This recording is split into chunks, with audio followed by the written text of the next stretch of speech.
Time to wake up. It's Saturday morning. Find some milk and cereal. Grab a bowl and spoon. No, a bigger spoon. Head to the living room and take a seat on the floor while Joseph and Chris present to you Saturday Morning Cartoon! Hello everybody, welcome to Saturday Morning Cartoon Boom! This is a show where I wake up with the Saturday morning sun, pop on the floor with big blood sugar cereal, while try your favorite cartoons, both old and new. I'm Joseph. And I'm Chris. I'm still not over that joke yet. I like that. What would happen if you just introed one where you're just like, hey, what's up? This is Cartoon Boom. I'm Joe. Yeah. I wonder. Well, imagine if that was somebody's first episode. They'd be like, wow, this is really uninspired, and these guys don't want to be here. Every time, make it exciting. Maybe we need do we need like one catchphrase word? Like he had Excelsior. Was that a word before he said it? Did he make this up? Workshop a cool word, like cartoonerific. No. We can't do that. That's what we're doing. Cartoonerific. Cartoonerific. Oh, that's terrible. That makes me sad more than excited. That just makes that reminds me. bad. It's one of those ones where like we know we're canceled and we're just trying to exit out in the worst way possible. But that with that kind of saying said, does that kind of feel like the one we watched today? Because he had a phrase like that. Oh, I know what you're talking about. Yeah. Yeah. You mean should we say it? Should we say it now? Yeah. Monsterific? Is that the one you're talking about? Yes. Yeah. Monsterific. No. Oh. See, maybe that's just a lesson in that not everybody needs a catchphrase because they're not all going to be hits. Except his was more like Monsterific. Oh my God, his voice was terrible. It was pretty bad. Every time he was speaking, I was just like, please, just stop talking. You sounded like somebody's dramatic old auntie when you said that. You're like, his voice was terrible. Somewhere between somewhere between somebody's aunt and then Snagglepuss is where your voice landed right there. It was bad. Heavens to Murgatroyd, it was terrible. Yeah. Oh no, but it was bad. Yeah. It was bad is what I mean. Yeah, that. And this morning, for the second episode of our Toonber celebration, we watched My Pet Monster. And this was suggested by Mike Monmouth on either Twitter or Instagram. I don't remember which one. But one of those, we talk to him all the time, so he knows. He remembers which one. Yeah, that's Mike's Instagram. Or, I'm sorry, that's Mike's Twitter name at least. So he changes all the time, but he used to be NJ Horror. I don't know what he is now, but he's always Mike. Thanks, Mike. I think. Yeah, thanks. We'll see. So the show My Pet Monster aired in 1987 only. It was based on the plush doll produced by American Greetings in 1986. You know American Greetings, the ones who make all the Hallmark cards and stuff? Wait, this was made by a greeting card company? Oh, yes. Oh, boy. This was made by American Greetings, and because it was one of the few plush dolls marketed to boys at the time. So basically, it was one of the first dolls that it was okay for boys to play with back in the day when... just saying you were playing with a doll, everything had to be an action figure. So this was a plush doll that was a monster, so it was cool, and boys didn't feel ostracized for playing with it. Okay. Well, I mean, it speaks volumes to hear that. Really describes the quality of the show for me, then. Makes a lot of sense. Like, things are starting to align. The planets are aligning for me right now. Yeah, it only gets worse. So it's produced by Nelvana, Those Characters from Cleveland, I don't know what that is, and Telefilm Canada. Distributed by Hasbro Studios, ran for 1 season, 13 episodes on ABC, and for a short synopsis written by Tom McNeil, an ordinary monster doll comes to life when his shackles are released by a magic key. I don't know why that made me laugh. I think it was just me thinking about Tom McNeil, just such a normal name, just writing this. That is a pretty normal name. I'm so used to reading someone's like weird handle or Kenneth Chisholm that it's weird for me to see an actual name on here. Do you think Kenneth's been like deprogrammed? We haven't seen any traces of him on the internets lately. I wonder if he's been like repurposed or something. I don't know. He may have just dug a little deeper and is now part of the dark web, and I don't touch any of that, so I'm not sure. Yeah, we gotta try to stay out of there. We're not falling for your trap, Kenneth Chisholm. we're not getting in there. Too sticky. So who are some of the actors who too sticky? So who are some of the actors who played in this show? So the monster was voiced by Jeff McGibbon. Max was voiced by Sonny Besan Thrasher. Isn't that a cool name? Sonny Thrash. It starts out soft like Sonny, and then it's like Thrasher. So that's for real, his name? Sonny Thrasher. Wow, man, that's a cool name. Yeah, you're on both sides of the spectrum there. You're happy, but you can thrash. So Sonny Thrasher also appears in lots of cartoons such as the new Archies, Garbage Pail Kids, the Care Bears family. A lot of the cast here are all in the same plethora of shows. So all must have been working with the same agents or networks and things like that. So you'll see the new Archies, Garbage Pail Kids, Care Bear family, and also X-Men, the animated series, is going to be repeated quite a bit. Character of Chucky, voiced by Stuart Stone, was also in Adventures of the Super Mario Bros. 3, Babar, Swamp Thing, Tales from the Crypt Keeper, Monster Force, X-Men the Animated Series, and The Busy World of Richard Scarry. Jill was voiced by Allison Court, which we have heard Jill's voice a lot doing this podcast. She was in Ewoks, the new Archies as Veronica, Garbage Pail Kids, Beetlejuice as Lydia Dietz, X-Men the Animated Series as Jubilee, and she was the live-action character of Lunette in The Big Comfy Couch. Did you ever see that? She's kind of had weird face paint like a doll. Yeah, I do remember that show, actually. Yeah, I don't. But Rochelle used to watch that all the time, so I was just like, oh, that's familiar. Character Mr. Hinkle is voiced by Colin Fox, known for making appearances in Goosebumps, Rupert and Atomic Betty, Princess, which was just a dog, so all she had to go was, Row! Not Frank Welker this time. Not Frank Welker. We got a female one. Yeah, so this was Tracy Moore, who is known for Beverly Hills Teens, Care Bears Family, The Adventures of Super Mario Bros. 3 as Princess Toadstool, and the English dub of Sailor Moon as Serena/Sailor Moon. Yeah. And then finally, Beaster, voiced by Dan Hennessy, another voice we should probably recognize because he was the voice of Chief Quimby in Inspector Gadget. He was in Ewoks, Droids, Dinosaucers, RoboCop, Police Academy, the series, X-Men the Animated Series, Redwall, and tons more. Dan Hennessy's all over the place.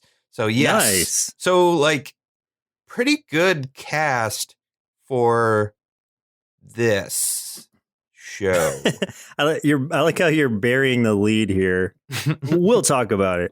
So for a few tasty marshmallows that have a big bowl of My Pet Monster cereal, despite popular belief, this show was not something that became a movie. Instead, it was a more popular cartoon version of the movie that was developed almost 2 years after the live-action movie. So did you ever see the live-action movie? I did not, but in doing some research for the show, I saw some clips, or I saw some images, more like. How'd you feel about that monster costume? Wasn't it spot on? Oh boy. Joseph. How did they make the costume look worse than the toy? I don't get it. Couldn't they have just utilized the toy as a direct model and said, hey, make this costume exactly like this? Instead, it's just a blue furry little Ewok, basically. And it just looks bad, so bad. Clearly, you don't understand the magic of Hollywood, I guess I don't. And that was Andy Serkis in the costume. No, not even he deserves this. So the show's executives were only asked to make 13 episodes. It was enough to have the show shown in syndication around the world. And even though it was a hit show, for whatever reason, no more episodes were ordered even after popular demand. So this wasn't one that was canceled because it was bad. This was... it was canceled because of guilt.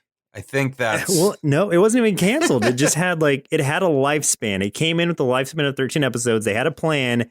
They went through with it, and it was syndicated, and it was super popular at the time. I just see the people at American Greeting sitting there looking at all of these apology greeting cards that they're going to have to send out if they ask for another season. And they're like, it's not worth it. It's not worth the paper and the ink. I think they actually, I can't remember who got control of it off the top of my head, but they re-released a version of this doll in, I think, 2001, like a 14-inch figure, or not figure, but an actual replica of the doll. I looked online for it to see how much I could get it for on like Amazon or something. It was selling for like $350. Wow. There's so many other things I would use that money for. That's crazy. Like anything else. Yeah. But no, like I actually did have this doll at one point in my life. Oh, really? Yeah, and it was pretty cool. Like it had like the handcuffs were just like little, or the chains, I guess, whatever you want to call them. They were just little like plastic orange cuffs, and the breakaway action that it had was just like Velcro. But it was still such a cool toy for the time. Okay. Yeah, from last episode when we were talking about it, you didn't seem to have any familiarity with this. Yeah, so I realized later that my cousin had the doll, but that's pretty much all I knew. But I did not remember any of the handcuffs, so I was very confused. I didn't know if this was like, some sort of like action feature, or if it was just a weird fetish thing that y'all had with this doll. I don't know. Basically. Yeah. So that my extent of knowledge of this whole thing was just that this doll existed and it was a monster, and my cousin had it and I didn't like him. So let's go ahead and jump into the episode we watched for today's show. The very first episode, highest rated episode, and finally a random listener chosen episode. Or it may vary depending on how these episodes fall chronologically, but of course we have to start with the very first episode, which was Goodbye Cuffs, Goodbye Monster. Season 1, Episode 1. When the dreaded Beaster gets hold of Monster's magic cuffs, Monster, Max, and Chucky swing into action to retrieve the cuffs before Monster is exposed and Max loses his best buddy forever. Here's something that really bothered me was that this monster's name, like it wasn't like is this the only Steven thing that bothered you? Or like Rick or whatever. It was just like, hey, I'm Monster. And then when somebody says his full name, like even in the monster world, they're like, hey, it's my pet Monster. Like that's his name. Yeah. Like his name, first name My, middle name Pet, last name Monster. So how insane is that? It's ridiculous. They should have just given him some kind of name. Like Beaster had a name. Why couldn't this guy have a name? There's like a bunch Monster. of them. We ended up meeting others that had names too, like other little monster people. But yeah. Like, okay, just so for those of you that might be like, well, I don't see that it's that weird. I mean, it's the name of the show. Just call him My Pet Monster. But it like if this was real life, it'd be like me referring to Joseph as my slave human. Like yeah. It's crazy. And that would be his legal name on his driver's license. It would say my slave human. My slave human. Oh, man. And I would be happy about it. Like Monster was very willing and he loved getting those cuffs put on him. There was some real like BDSM stuff going on here and I didn't like it. You never know what those greeting card people are up to behind the scenes, Hey, I mean, there's some weird, dark origins to all kinds of our favorite things. Like Wonder Woman, that was developed by a guy that was way into BDSM. He was also a famous psychologist, which is interesting. So anyway, it's weird. It's real weird. Yeah, from the offset, it's just a strange concept. And then to try to like make it into a cartoon where this little boy owns this monster who's apparently his best buddy. We don't know how they met in the first place. Maybe that is gone into in some episode, but I don't think we got any kind of clue of it. So it just opens with Monster messing up Max's room and I guess trying to scare him and stuff. But then he's like, oh, he also speaks in the third person, too. He's like, Monster, love Max. Oh, yeah. And then and he's in love with Jill, Max's sister. Like, he gets heart eyes every time he sees her. And that's another really strange thing because it's like, why does this little monster have a crush on this human girl? I don't know what this monster's age is, but I do know that it's in no way appropriate. I think everybody's crushing on Jill, including the neighbor, who is like in his 50s or something like that.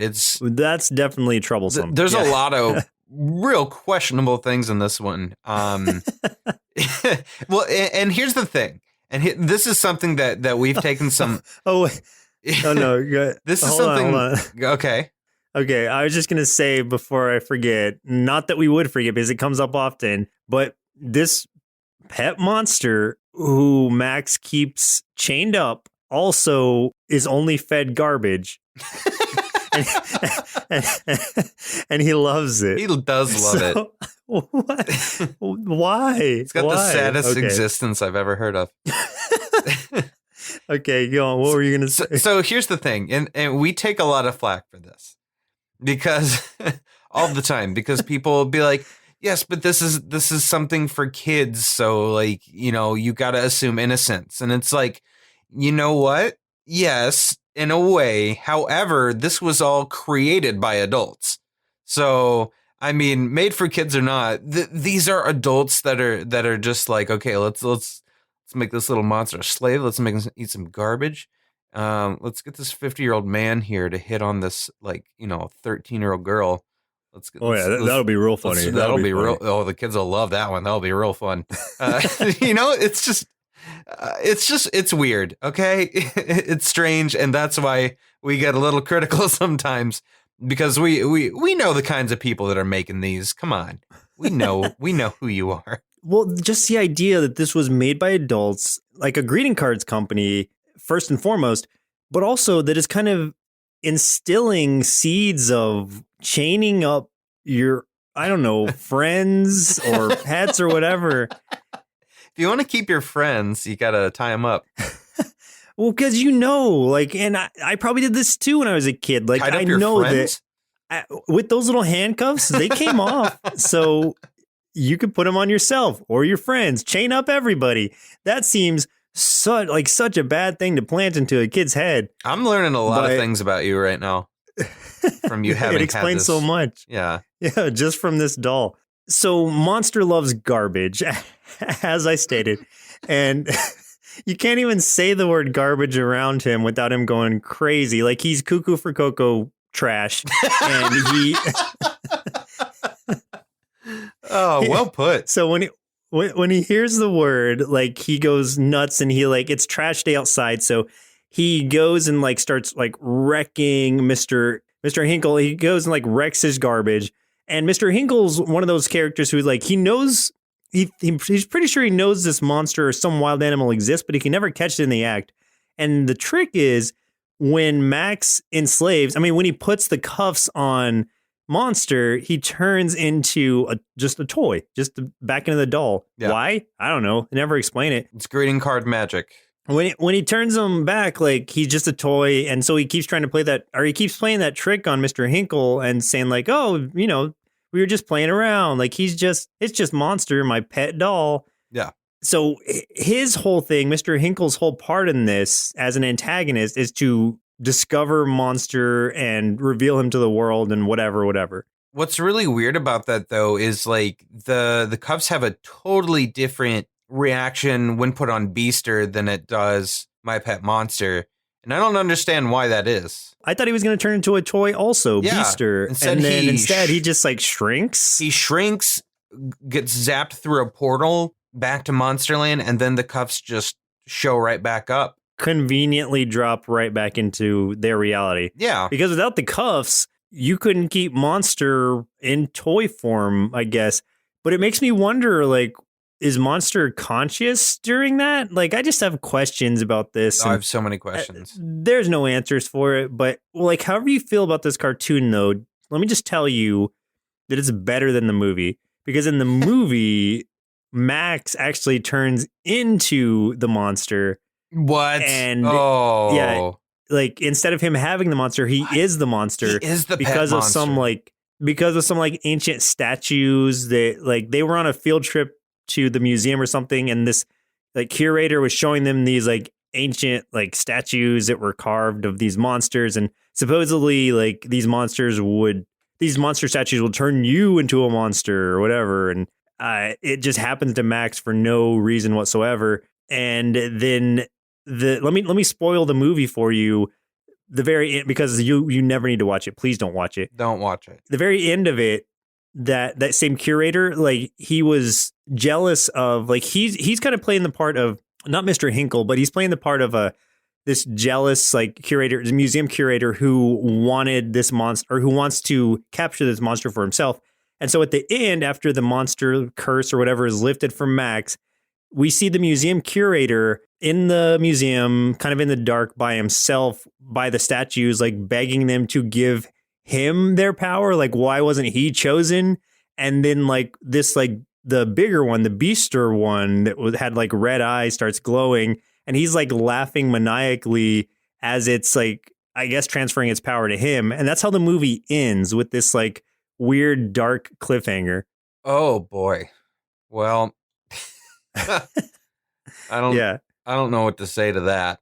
Would it be too much to have somebody remake this as like a horror film? Because that could easily be done. That would actually be pretty interesting. And I think it would actually do better that way. I can tell you it can't do worse. Yeah, that's but true. What was surprising to me is I saw a lot of really positive reviews of this movie, or not this movie, this show. Like, yeah. And I'm trying to understand why, aside from nostalgia, because I was going to say nostalgia is a crazy thing, man. There's a lot of shows I can feel like a lot of nostalgia about, but even then I still feel like there's there's a strong core that holds that up. But with this show, I don't get it. Like I didn't see it. So, okay, I'll tell you a little bit more about this episode because we're kind of like chaining off right now. So Beaster he hates light. He also hates hugs, but we don't hear about that until later. And I don't think any of the episodes we watched had that, but he hates light. So when light shined on him, that's what makes him cower away. Max and his friend Chucky's plan is to make this light blaster that's 1,000,000 times brighter than normal to scare Beaster away forever or whatever. I don't know, to destroy Beaster. And then they're like, well, it didn't work when we tried to build it the first time. Let's just play baseball. And then they do things like baseball break. Like this happens all the time. And I'm like, oh man, this probably is letting us know that they're going to be constantly taking baseball breaks or something. Yeah. They got to constantly just stop so they can play some baseball. Jill calls Monster Monzy. I just want to mention that because it comes up a few times. They could have just stuck with that and made his name, even though his name's dumb, they could have just made his name Monzy and given him a name. Yes. Yeah. Not My Pet Monster as your legal name. Not even the name the kids know you as. That's that's the name the monsters know you as. Right. From your own land. Beaster comes out of through a portal from Monster World to capture My Pet Monster, bring him back. And I never understood why. Like, what's his game? Does he want to kill My Pet Monster? Like, I don't quite understand what that whole thing's about. Like, I don't why know. does he do what he does? Apparently, in Monsterland, monsters are either evil or they're really good. Yeah. And I guess Monzy is one of the good ones. So Beaster, like Monzy seems like the leader of the good ones. And so Beaster as leader of the bad ones, maybe that's the rivalry there. I don't know. Nobody knows. There's the rest of the episode is pretty much just Beaster like trying to lay traps and stuff. The kids trying to do the opposite and stop Beaster. And like we kind of mentioned earlier, the big thing is that the My Pet Monster takes off his cuffs, puts them on Beaster, and then I'm thinking, oh, this will definitely be a predicament because now he can't turn into the doll. Now he can't hide. But it shrinks Beaster. He goes back through a portal, and the cuffs come right back. And I'm like, oh. Yeah, because plot. Yeah. But moral of the story, handcuff your friends or they're going to leave you. You know what would have made more sense is if they had like a separate, if My Pet Monster had a separate set of cuffs that were like red or something that were specifically for that. Yeah. And then he could have kept trying to attach them to Beaster unsuccessfully until the last episode. And then he finally gets it and it becomes a toy. And then you see Beaster the toy just sitting there on Max's shelf with like a do not touch sign on him or something. And then they could have sold all these other My Pet Monster dolls with just different colored handcuffs. You know? Well, they did do that. I mean, not with the handcuffs, Lord. but they did sell a bunch of different My Pet Monster dolls. Yeah. Oh, God. So that pretty much wraps up that episode. I mean, Mr. Hinkle has a part in it where it's pretty much every episode. Like, people think he's crazy because he believes there's a monster. The police take him away. I guess just back to his house. The second episode we watched for today's show was Escape from Monsterland, season 1, episode 8, and this was Mike's pick. When Beaster captures Jill and takes her to the nightmarish world of Monsterland, it's Monster, Max, and Chucky to the rescue. Little do our heroes know that this is all part of Beaster's evil plan to bait and trap Monster once and for all. I didn't understand what's going on here. So, like, they keep trying so hard to let Monster live his little slave life, but they don't want him to be noticed, right? And that's the whole thing with the cuffs, is so that they can put him on. He can turn into the little doll and not be found out. But like here, they're just bringing him out right in front of like hundreds of people, so he can build this blow up this big balloon attached to this bike because they're lazy and don't want to do it themselves. Yeah, you even see him do it like in front of the audience. Even the audience were just like... in front of an entire audience. Yeah, he's just like, hey, blow this up for me. And that's where he comes out in his repairman suit. Yes. And is like, Monsterific. They're attaching these giant balloons to bicycles to pedal through the sky. My question is, what kind of balloons are these? You can blow them up with just your breath, not helium, and they'll float. Yeah, and they float. I mean, I don't know. Well, see, we didn't see anyone else blowing them up by mouth, so I'm assuming... Well, they were just using bicycle pumps, though. Well, yeah, that's a very good point. That's a very good point. So these must be some different kinds of bicycle pumps, and I can only assume that Monster, when he breathes in oxygen, he breathes out helium. Oh, so you know what? That's the only logical explanation for all of this. It's the truth, and that's why his voice is so shrill, too. It's all that helium coming out. It's damaging his throat and stuff. Yeah. It's true. But Beaster shows up again. He comes through a portal. He's trying to capture them. He has a bike and a balloon of his own, which is like this big rubber ducky. And he starts chasing them. That? Yeah, I don't know. He brought his own. He showed up. He knew. He was ready for the justice situation. He's been preparing in Monster World. He's had this waiting for the right time. And he's like, he always peeks out his little portal and he's like, oh my God, finally, I didn't make this for nothing. Finally, Beaster catch Monster with ducky balloon. So, but here's the thing: is Beaster's more of a hero than anyone else in this show because how he saved Jill's life? Yeah, Jill and Max and Chucky were like, thanks for letting us steal Jill's bike, and thank you, Monster, for doing all the work and blowing up this balloon. You're not invited to participate in the race, just us. And they take off, but then when Beaster shows up, Jill and the Monster jump on the back to get away. And as they're flying, Jill falls off of it and she's going to die. Like, they didn't even make an attempt to help her. But Beaster swoops in like the hero he is and scoops her up in his arms. Nobody ever thanked Beaster. Yeah. And then, then kidnaps her to Monster World through the portal. But, he could have, let her die. So, I mean, kidnap versus you're going to fall to your death. I mean, you weigh those scales. The others then have to like chase him through that portal into Monster World, and they're afraid. But this is what I don't get. This doesn't make any sense. So apparently, when they get there, there's some other monsters they'll run into, and the monsters are terrified of Max and Chucky. And it turns out that monsters are terrified of humans. And I'm like, but this doesn't apply because not all of them are. And then why would the monsters want to come to the human world? Because Monster's not scared of humans. Beaster's not scared of humans. None of the little like monster pets. Yeah. Okay. So that's another really problematic thing is the monster pets. So what's going on there?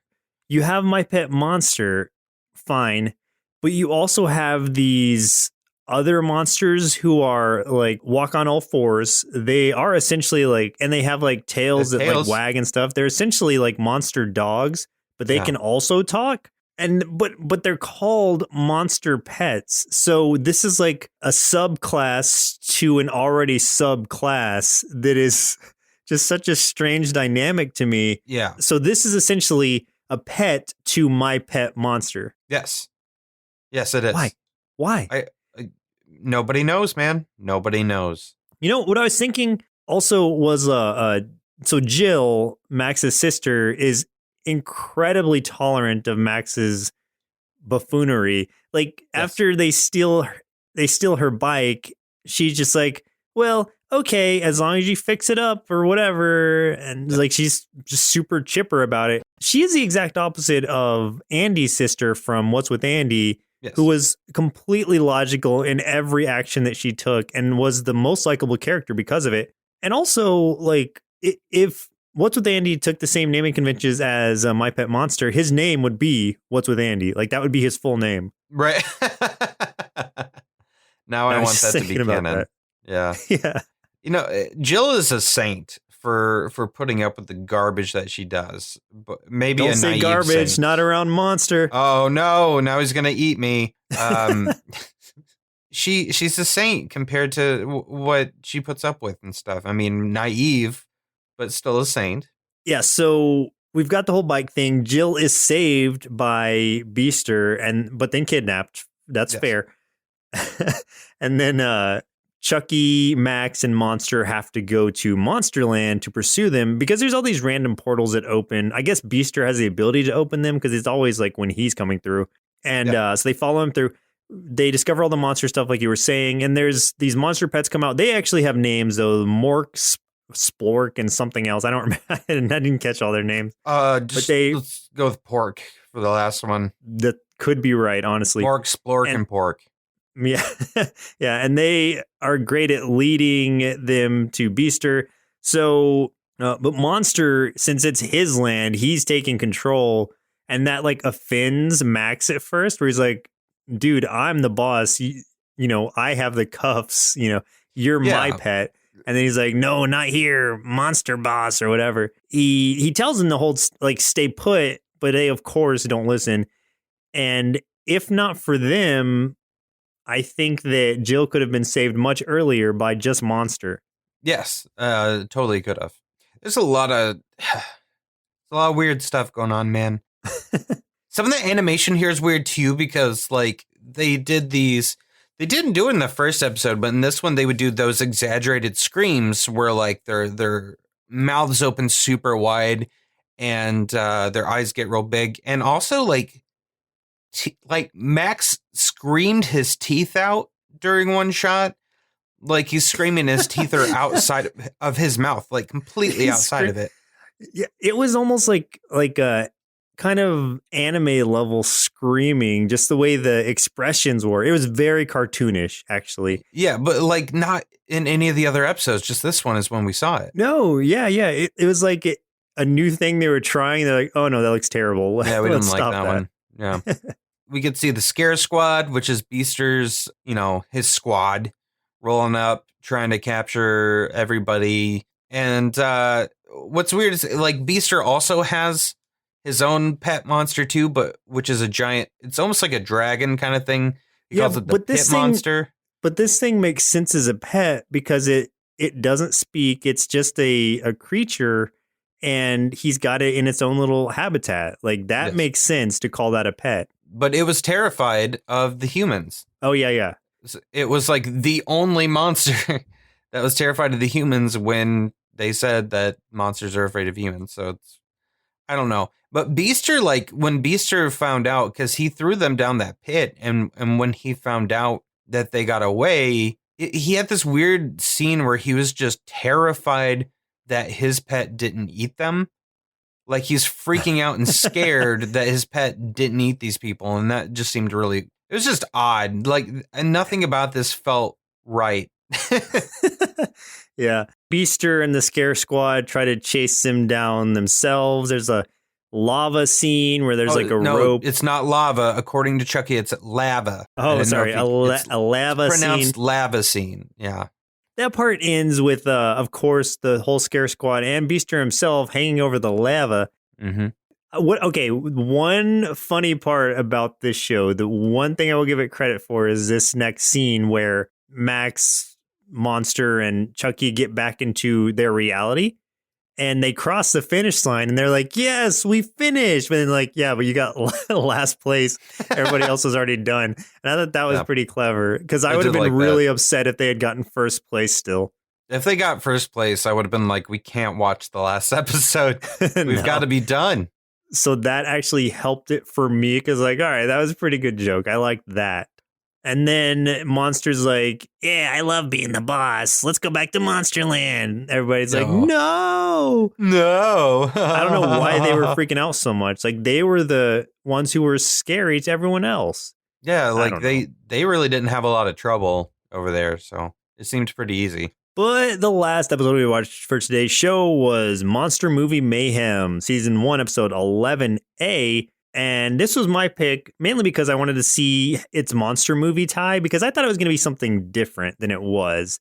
And it turns out Monster is a star of Max and Chucky's new video movie. That's a weird thing to say. But the fun soon takes an unexpected turn when their videotape gets mixed up with Mr. Hinkle's, leaving Monster and his buddies with no other choice but to retrieve the tape before Monster is seen on the news channel.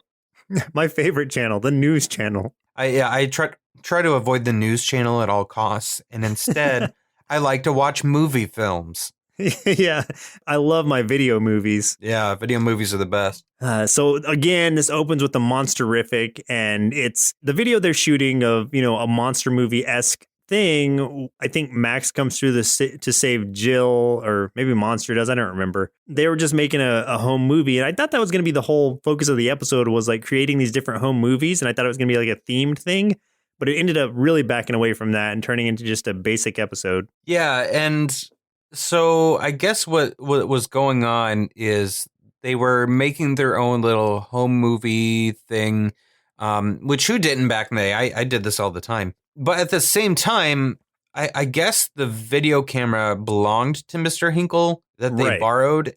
And I guess on the premise that they shoot a video also of his dog that he can bring to the news, because I guess the news wants local dog videos. I'm not apparently. Yeah, I'm not 100% on understanding, but hold on. Well, it was given because Mr. Hinkle doesn't like Max or Chucky, and it was given likes Jill. Right. So it was given to Jill specifically so that she could shoot this film of the dog specifically, and it was very irresponsible of her to just let Max and Chucky use it, especially knowing the shenanigans they get into. Right, exactly. So I'm going to put this one on Jill. So he was not pleased when he saw them. Not pleased at all. So when he asked for the tape, they give him the wrong tape, which is going to be the plot of the entire episode. Not just that time, but they are constantly, when they have the chance to get the tape back, they just keep giving him the tape with Monster on it instead, because they're they keep failing. Idiots. All of them are idiots. The first thing that they do is they're like, oh, well, obviously he's got to go to the grocery store before he goes to the news station for, you know, because that's what everyone does. So the four of them, Monster included, all go to the grocery store, all put those like Groucho Marx glasses and noses on with the mustache and stuff, and they all go to the exact same cashier to ring him up. And I guess the plot is while they're ringing him up, one of them switches his tape with the correct tape. One, where are the adults in this store? Where are they working? Right. Where are the actual employees? How was the only register that was open, and how did that happen? And I don't get it. So with all four of them there, none of them actually switched the tape. So that happens, and they're like, after that elaborate scheme. We goofed. We goofed. We gotta try again. Let's go dress up again and pretend to be news anchors.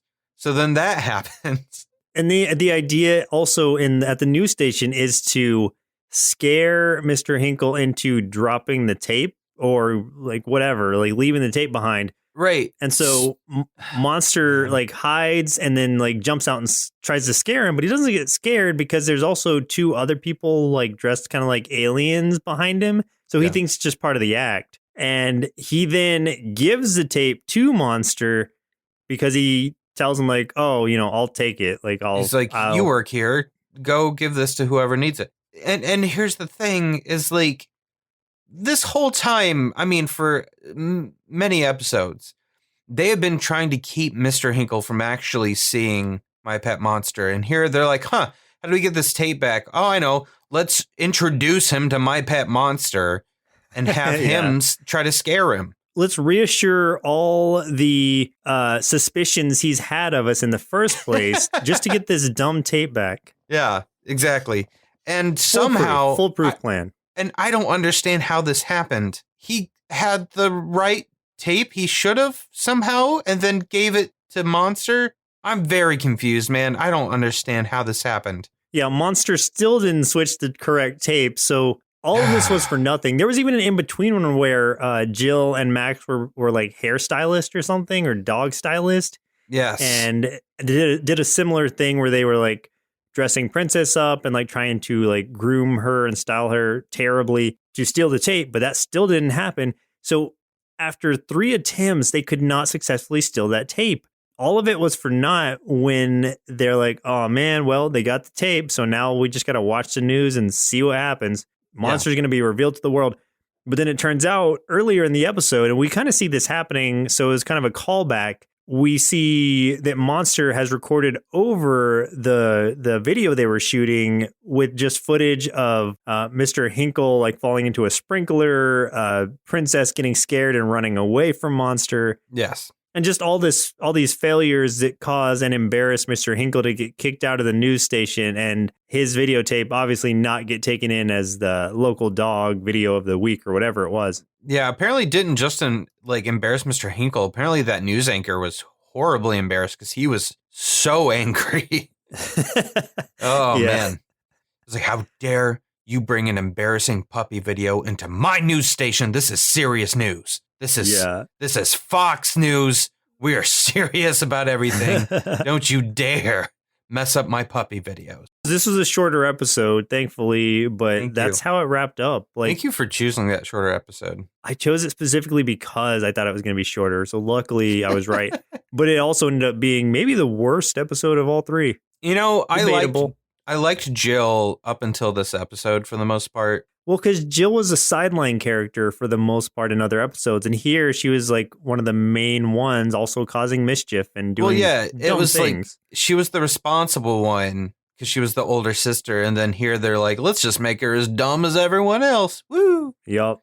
So that happened. Well, Chris, it looks like it's about time we unleash our inner kids into Monsterland with some heavy-duty flashlights so they can take the whole place over and rule with fear. Then see what they thought of the show, My Pet Monster. I feel like I have a lot in common with Monster. I mean, I'm plump, I'm fuzzy, I eat garbage, and I'm pretty sure I'm growing a horn or two. But he even wasn't that scary, and the kids were all really stupid.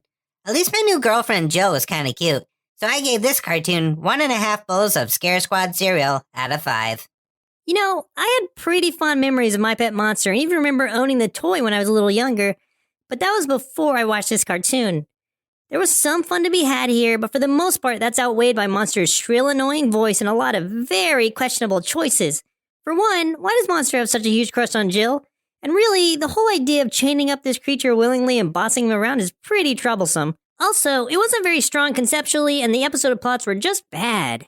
Overall, I'd give My Pet Monster 2 big bowls of Monsterific cereal out of 5 and say it leans more towards Monsterable, but at least it's better than the live-action movie.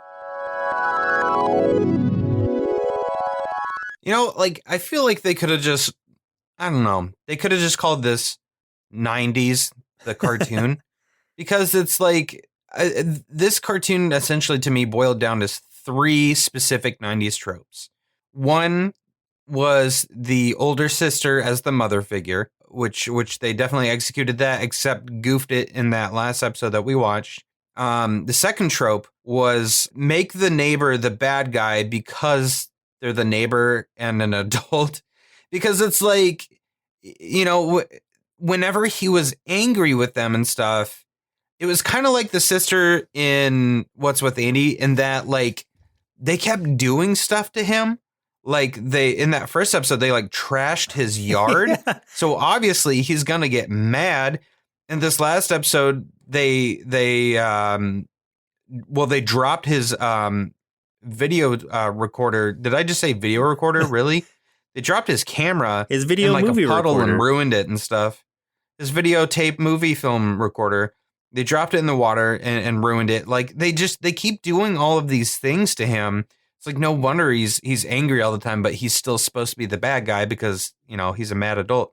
And the third trope is like just taking some kind of creature, making it a member of the family and trying to hide it from the world. It's like they took all these plots of every cartoon and sitcom of that era. Like you could seriously just refer to it as like, you know, my pal Cryptid, you know, you just take any kind of thing like that. And like, you think of like Denver the Last Dinosaur or Harry and the Hendersons or Alf or anything.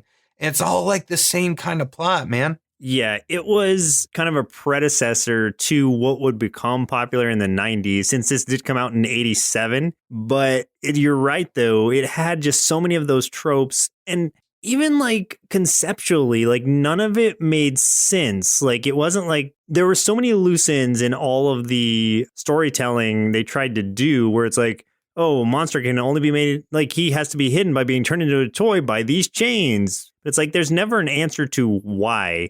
Like you could make anything up and a kid can be convinced by that. But instead they're just like, nah, we just won't say anything. Just let it be. Let the kids use their imaginations, I guess. I don't know what the purpose was behind that, but it really was bothering me that there was no explanation behind any of these weird choices. Like, why did Beaster not turn into a toy also with the same cuffs? Like, what is the deal with these magic cuffs in the first place? Why does only Monster have them? There's a separate tale to be told on just these cuffs alone that could have had its own episode. And I don't think they went there because they just didn't want to like delve into it. They're just like, nah, just leave it as is. Kids will get it. I mean, yeah, I think it's one of those things of it's like, okay, we have this idea of a monster doll for boys. Okay, let's turn that into a cartoon so we can really market this thing. And then maybe we can make some more of those dolls and sell that stuff. So it's obvious to me that this was definitely a product to sell a product. You know, not a lot of thought or heart was put into it. I mean, I think they got lucky in that it really did connect with kids at that time because a lot of people did. You know, we know a lot of people that have nostalgia and stuff for this thing. But I feel like if you go back and having watched especially as many cartoons we have now, this being episode 199. Oh, yeah. I mean, I can tell that this was not a labor of love, you know? This was totally we need to sell some toys. Well, I mean, let's do this thing, man. Like I was saying at the beginning, even from the start, they had a plan, release 13 episodes so that it can be syndicated, done. Like like you said, no love was put into it. It was just made as a vehicle to sell more of those toys. I think it succeeded at that. Like, honestly, it was a very popular show at the time. And even on IMDb, it's still rated like a 7 point something, which is really good, especially given the show that we're talking about, because this is one of the worst ones we've watched in a while. I don't know if we just watched all the wrong episodes, but I don't think that's the case. I think all of them persist like this. So it has to be that it was just the right timing of this thing to be launched alongside that toy and to make up for that really bad movie. So the stars aligned for this thing to come in and take over when it did. And they were smart about it by exiting before it had a chance to get worse, I guess. They're just like, just drop these 13 and get out. They did. They made their money. They made a ton more probably because of it. I mean, I have to compliment their strategy there on a business level, but as far as the creation of this show goes, man, that's just wrong to do that to this poor cartoon. Like, it could have been so much more. Don't get mad at us if you're not happy with our review here, because one, we don't like people that are mad at us, but two, it doesn't. Our review of this thing does not invalidate the feelings that you have about it, because everybody experiences things their own way. Like, by default, because of what this show is, we go in being critical and we look for those things. I mean, that's kind of what the show is built on. I mean, if you have an attachment to this, you know, there's nothing wrong with that. Because heck, like, one of my favorite movies of all time is Street Fighter. That's a horrible movie. It is one of probably the worst movies of all time, but I love it because I just like the IP and it was so ridiculous. And I watched it so much as a kid that I just have that attachment to it. Yeah. So yeah, just, like I don't want to make anyone feel bad about this cartoon just because it tastes like garbage to us. Right. I mean, maybe you're Monster and you just love the taste of garbage, in which case it's perfectly fine. It's true. But no, definitely don't let our not liking it make you feel like it's not okay for you to like it, because there's plenty of things like I like too that a lot of people don't, and that's fine. But it's like this thing, I was trying to approach it from a nostalgic level because I too remember liking the toy, at least. I don't know if I ever watched this cartoon, but yeah, it just really didn't do anything for me. So would you recommend this to anybody? That's what I want to ask. I'm going to say if you have fond memories of this, don't rewatch it, because I don't want you to sour those memories. And, maybe it's something you watch regularly. It might be fun for kids. It's really just all in your face, like, just gags here, like visual gags. Like that's the strength that it has, I guess, that's all it is. Like plot wise, there's really nothing there. Like, but if you're a kid and you just want to see bright colors and flashy things, I think it'll be fine. It's got that aspect of fun to it, but aside from that, it's not like a smartly made show. Right. And I would agree. Like, in all honesty, I wouldn't recommend it, especially if you do have fond memories of it, like you said. But I mean, if you really want to do that deep dive and hurt yourself, jumping headfirst in that pool, I mean, that's on you. We warned you. So real quick, I want to tell you guys about a 5-star review we received on Apple Podcasts. Hey. So we are still at 4.8 out of 5. We are the highest rated cartoon podcast of all time, at least on Apple Podcasts. That sounds way fancier when you say it like that. Yeah. Well, I mean, as far, you think about it, as far as Apple Podcasts goes, which all the major podcasts are on there, we are the highest rated. So there you go. So thank you, everyone that contributes to that.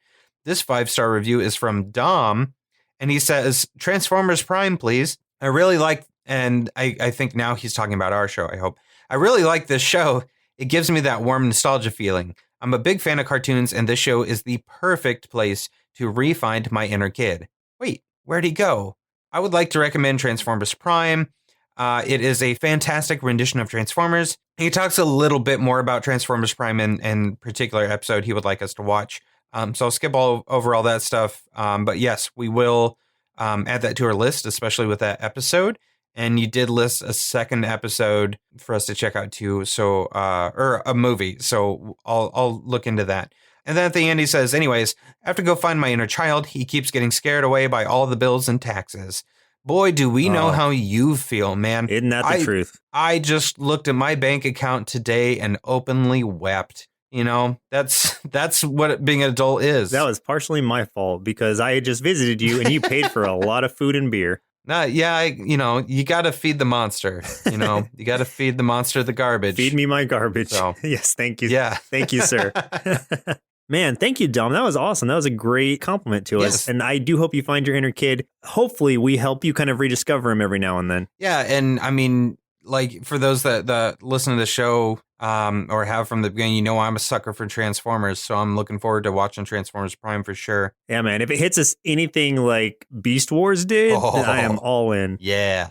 Well, it's been able to watch Transformers Prime. Man, you do that so good. If they ever reintroduce Beast Wars, I'm gonna really petition for you to play that Everyone, voice. We will make we'll do a change.org thing to make me the new Waspinator. Yeah. We're gonna start that Chris petition. Waspinator. Yes, perfect. It's happening. And also, thank you, Mike, for having us rewatch this. I guess thank you. You know what? You're a cool guy. You've suggested some great things in the past, but this one hurt. I kind of wish we'd left that stone unturned. This hurt, but we love you, Mike. We love you. We love you anyway. More than we can say in a medium that can be clipped and edited and sent back out of context. So thank you so much. Regardless, we love you so much that if you were our pet monster, we would feed you more than just garbage. How about that? I would give him all the garbage and recyclables I've got. That's like a fancy feast for monsters. You think recyclables is basically like the monster equivalent of going vegan? Is that? It's got to be, right? I think. I love that. I don't know. Well, listeners, it looks like our garbage supply is now run dry, so it's time for us to say goodbye. And in 2 weeks, we'll be watching nothing. No, seriously, though. For the next episode in 2 weeks, we're doing something a little different, a little special. So for episode 200, we're going to do the very first Saturday Morning Cartoon Boom Awards, where Joseph and I will look back at the previous 199 episodes. And we're going to hand out awards to all of our personal favorites and not so favorites. Once again, I'm Joseph. And I'm Chris. And we'll see you in 2 Saturdays. Presented by Nerdsloth, a place for lazy nerds. If you like what you heard, consider donating at patreon.com/nerdsloth so we can continue bringing you quality shows. Be sure to also leave us a review and share your favorite episodes and clips on social media. If you're looking for more content, visit us at nerdsloth.com.